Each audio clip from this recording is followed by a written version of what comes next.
Daily. Taste the Daily. కూటమి ప్రభుత్వం medical కాలేజ్ల ప్రైవేటీకరణ విరమించుకోవాలని పీపీపీ విధానంతో పేద విద్యార్థులకు వైద్య విద్య భారమవుతుందన్నారు వైసీపీ మాజీ ఎమ్మెల్యే సుధాకర్ బాబు. 17 మెడికల్ కాలేజ్లను ప్రభుత్వమే నిర్మించి ప్రారంభించాలని డిమాండ్ చేశారు. ఈ 2450 సీట్లు 2 సంవత్సరాల్లో మన ఆంధ్ర రాష్ట్రంలోని పేద బిడ్డలు విద్యార్థులు అవకాశం కోల్పోయారు. వైద్య విద్యను చదువుకునే అవకాశాన్ని కోల్పోయారు. ఇది మనసుతో చూడమని వేడుకుంటున్నాం. రాజకీయాలు వద్దు, ఆ గొప్ప మాకు అసలు వద్దు. ఆ 17 కళాశాలలు జగన్మోహన్ రెడ్డి గారు ప్రారంభించాడనే మాట మేము మాట్లాడడం, మేము దాన్ని మర్చిపోతాం.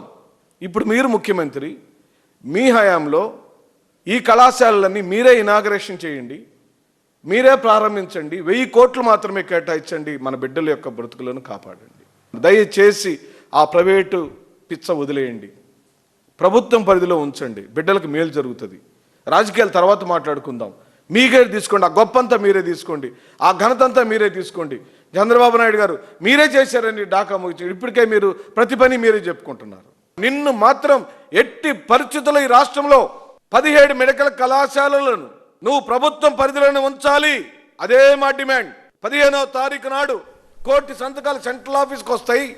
18వ తారీఖు నాడు సెంట్రల్ ఆఫీస్ నుంచి గవర్నర్కి చేరుతాయి. ఈ లోపైన నిర్ణయం మార్చుకోమని చెప్పంటున్నాను.